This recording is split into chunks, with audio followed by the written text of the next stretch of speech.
And welcome back to the Hot Lap. It's race week, baby. Yes, F1 is back. And Planet F1, I've got a really interesting article, which I'm going to look at for the first time live with you guys. F1 is back, and it says 6 burning questions as Formula One returns from its summer hiatus. So it's race week.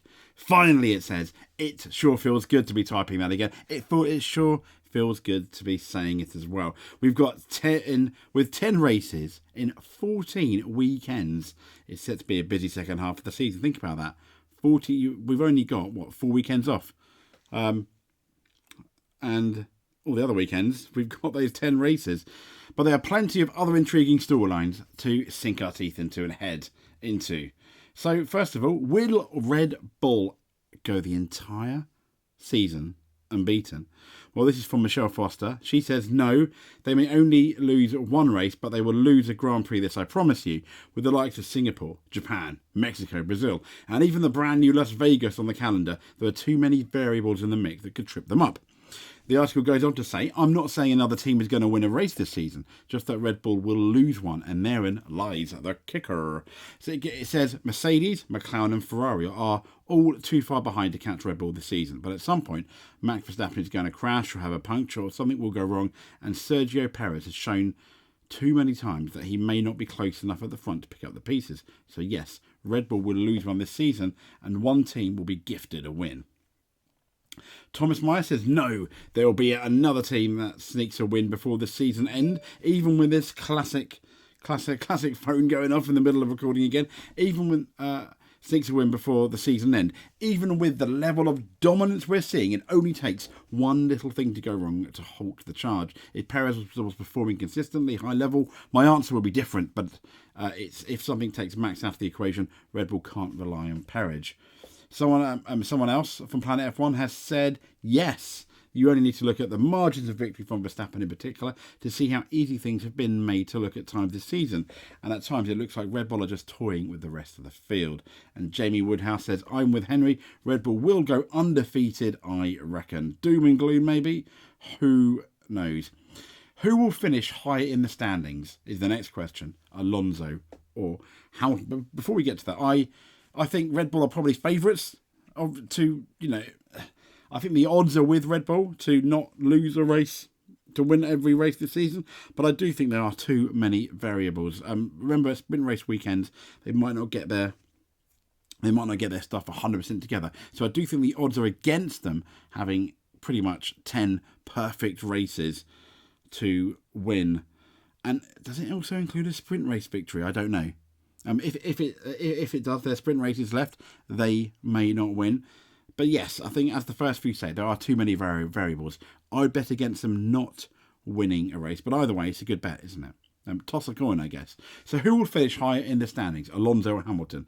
Michelle Foster says 1 point behind Fernando Alonso. Despite Aston Martin's flying start to the season, it will be Lewis Hamilton who finishes P3 in this year's Drivers' Championship. She goes on to say that she feels for Alonso in respect as Aston Martin come out storming from the blocks. But I think the consensus seems to be, I imagine amongst many F1 fans, is that Mercedes have the better car now, potentially. Even Thomas Meyer says, I'm going with Lewis Hamilton. Aston Martin's slide has been too marked for them to pull the momentum back in the short time span to rescue their season completely. Henry Valentine goes with Lewis Hamilton again. He said Aston Martin have something of a 2013-esque Mercedes season, a very bright start that has seen them tail off somewhat as others are more regularly at the front. Jamie Woodhouse says to add a bit of a variety, I'll go with Alonso to retain P3 and put my trust in Aston Martin's belief that they are unpicking their confusion. Sam Cooper says Lewis Hamilton as well. I say, yeah, probably Lewis Hamilton. Because I think of that Mercedes package, I think will be better through the rest of the year. Can McLaren catch the top 4? I'm going to say yes, they can. I hope they can. Michelle Foster says next season, yes. This year, no. McLaren have had huge strides forward of late, citing their upgraded MCL60, surging ahead of just about every car on the grid, barring the LB19. But alas, progress in F1 is not guaranteed. There are bumps and jumps and even descent. dissents. Not dissent within the team, obviously. Now, she said, between Aston Martin, Mercedes, Ferrari and McLaren, they've all had a period of ascendancy, and there's nothing to suggest the pendulum won't swing after the summer break. Thomas Meyer says it's still early enough in the season, with plenty of points up for grabs between now and Abu Dhabi. If McLaren can continue where they left off in Zandvoort, I see them being able. Yes, you go, my friend Thomas. Henry Valentine says McLaren's haul in July was mightily impressive, but with the 88-point net gain to be made on Ferrari and fourth as it stands, I think it might be a bit too late for this season. Jamie Woodhouse says, I'll back McLaren to wipe that 88-point lead. Now, here's an interesting one. Will Red Bull keep Sergio Perez for another year? I think yes at the moment. The team's come out and said yes, despite obviously Red Bull being this, some may suggest, very difficult environment for drivers, let's say. But yes, I think he will. I think they will keep him, depending, though, on a better second half of the year. I mean, as Helmut Marko has put it in the article, he's woken up from his championship dream and his mind is now focused on the job at hand. I think a lot of it depends on Sergio Perez. It's completely up to him, really, isn't it? But he needs to be finishing second consistently, behind Max, maybe even win a race, maybe even beat Max a couple of times if he can. Imagine him winning the Mexican Grand Prix. That'd be lovely. Will Danny Ricciardo be on the grid for 2024? So, I think he will be, depending on, though, once again, kind of like Perez, it's up to Ricciardo. He needs to beat Tsunoda, or at least match him. Then I think he can, but I think he really needs to beat him for Red Bull to justify their faith in him. Michelle Foster said, as long as he's okay being an AlphaTauri driver, then yes, he will still be Yuki's teammate. With this year's AT04, probably the slowest car on the grid, AlphaTauri need a driver of Ricciardo's experience to help them find the right development path. Interestingly, Thomas Meyer says no, Liam Lawson is too valuable to leave sitting around for another year. Henry Valentine says yes. I alluded to before, I reckon he'll either be at AlphaTauri or 22, or whatever the team is called next year, full-time, or head to another team on a one-year deal, but perhaps on a Red Bull loan. That means they can call him back. Jamie Woodhouse says, in keeping my last response, Ricciardo partnered Verstappen at Red Bull for 2024. He's going straight in there saying goodbye Perez. And Sam Cooper says, I don't see there's a space for him. I think Red Bull will keep Tsunoda and AlphaTauri, and I think bringing in Lawson, so sorry for Daniel. Will Logan Sargent keep his Williams seat? This is interesting, isn't it? I don't think he... It really depends if they can find another driver and how much that's going to cost. Bashar says, I don't want to condemn Logan Sargent's 12 races in. She even says, my name's not Helmet, but I can't see anything that inspires confidence right now. He believes he's made really good progress of late, but it's not showing in his results. Thomas Meyer says, Logan is a good, solid F1 driver. He's got a good attitude, and I think he could grow a steady pair of hands, but Sargent has lacked the spark. Yeah, I think you're right. I mean, Mick Schumacher, I do think they would pick a Mick Schumacher over Logan Sargent if Mercedes were to offer him.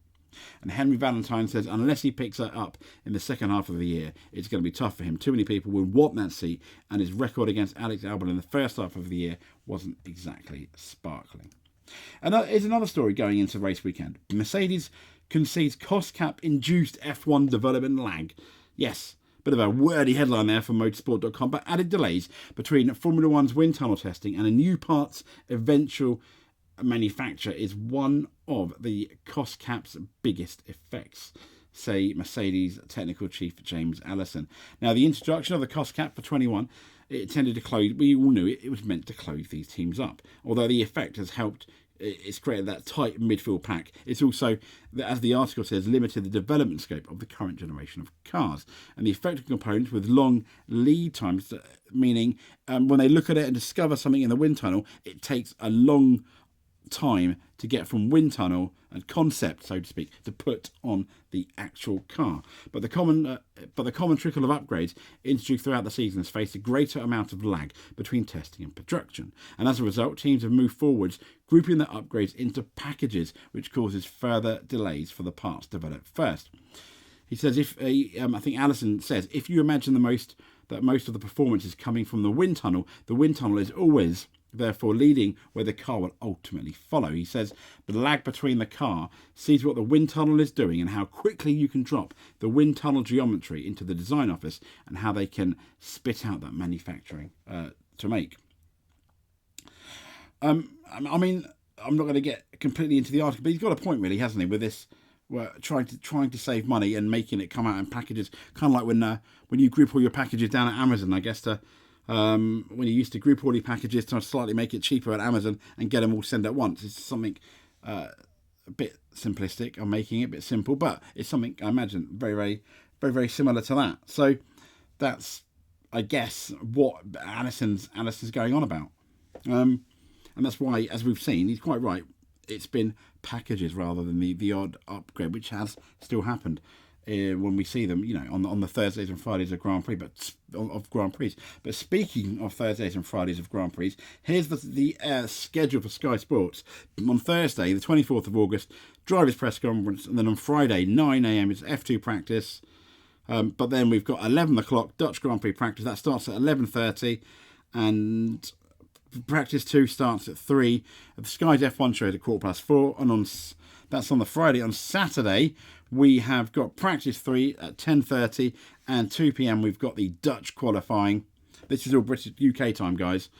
2 p.m. is the Dutch Grand Prix will be go. Then in the last story is early on the year, Mercedes announced they were having, this is from WTF.com. WTF F1, a major upgrade to their factory, and an incredible 70 million will be invested in the team's home, turning it into the little village of Formula One loveliness. They've now revealed exactly what their plans entail, which is, I think that they're looking at welfare for their staff, a lot of welfare for their staff. It goes, Mercedes' recent plans are just the next phase of a large program that's running for at least 4 years, but is said to be truly world-class when finished. Mike Elliott has recently shared some insight into what the campus will be expanding into. He says, F1 has marched forward in time. It's grown. Those buildings have grown with us and adapted to what we've got, being able to build a specific marketing building and to be able to build a proper hub, well-being centre and gym. And I think itself is going to be big steps forward. But in terms of this building, where most of the engineers are sited, it's going to be an opportunity to develop more breakout spaces and improve the ability to collaborate.